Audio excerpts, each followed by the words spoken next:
वन्य देश अपना भूगोल पहचान रहे थे, हमने ब्रह्मांड खोज दिया था। दुनिया 1, 2, 3 में व्याकुल थी, हमने शून्य दे दिया था। गुरुकुल से नालंदा तक शिला बनाए, विश्व में शिक्षा की नींव रखी। महावीर गौतम बुद्ध इसी मिट्टी के बेटे थे जिनसे दुनिया ने शांति सीखी। भारत का इंफ्रास्ट्रक्चर कुछ कमज़ोर है, ये हमारे लिए ताना था। भारत का इंफ्रास्ट्रक्चर कुछ कमज़ोर है, ये हमारे लिए ताना था। दोस्तों, याद करवा दो सबको, श्री राम ने त्रेता युग में सेतु बना डाला था।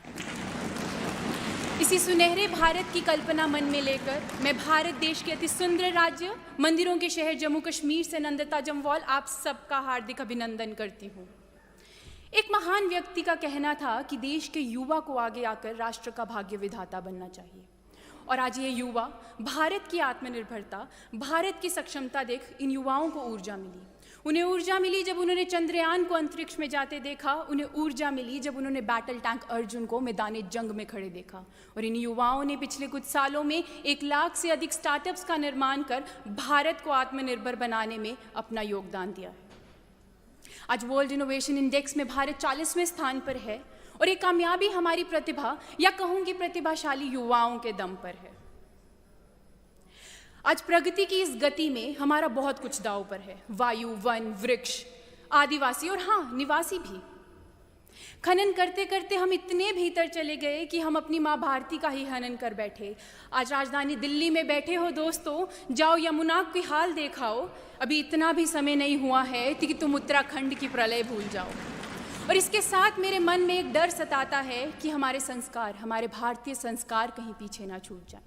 इसलिए राष्ट्रीय शिक्षा नीति के तहत हम एक ऐसी युवा पीढ़ी का निर्माण कर रहे हैं जो आधुनिक विचारों से ओतप्रोत तो हो, पर साथ ही अपनी मूल संस्कृति से भी अवगत रहे। कहते हैं युवा शक्ति है, युवा सशक्त है, युवा आधार है, युवा विचार है, युवा नायक है। तो जो युवा नायक है वो विधायक क्यों नहीं? ये मैं इसलिए पूछना चाहती हूँ क्योंकि उन्नति की इस राह पर निरंतर आगे बढ़ने के लिए युवा नेतृत्व की एक अहम भूमिका एवं आवश्यकता है।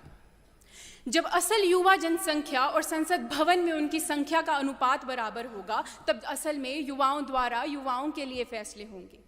मेरा मानना है कि जिस दिन ज़मीनी स्तर की राजनीति, ग्रासरूट पॉलिटिक्स, जिस दिन ज़मीनी स्तर की राजनीति में युवाओं को अवसर मिलेगा, जिस दिन हर पंचायत में एक युवा पंच, एक युवा सरपंच होगा, उस दिन हर गांव, हर ढानी, हर शहर का बच्चा भारत की राजनीति एवं हमारे समाज को सुंदर बनाने में दिलचस्पी लेगा। और दोस्तों, आने वाले 10-15 साल बाद हिंदुस्तान का मंजर बेशक खूबसूरत और अलग होगा।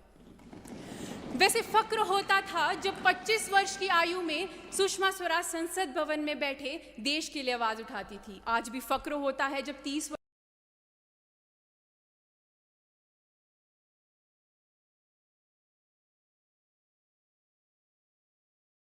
गर्व होता है। लेकिन ऐसे उदाहरण हमारे प्रेरणा स्वरूप है, लेकिन हमें ये 2 या 1 नहीं, अनेक चाहिए। इतिहास गवाह है कि जब जब युवाओं की शक्ति की युति हुई है, हमने बड़े लक्ष्य प्राप्त किए हैं। तो आइए हम सब युवा मिलकर आज संकल्प लेते हैं। हम संकल्प लेते हैं कि हम अपने अंदर के स्वार्थ को पीछे छोड़ मानुष एवं देश सेवा के लिए खुद को समर्पित करेंगे। हम राजनीति नहीं, लोक नीति यानी लोक सेवा के लिए तत्पर रहेंगे।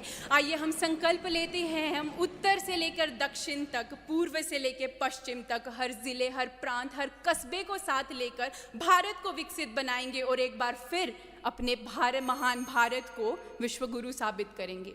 सभी युवाओं को मैं कहना चाहूंगी, एक बार एक स्वर में मेरे साथ जोर से बोले, भारत माता की, भारत माता की, भारत माता की।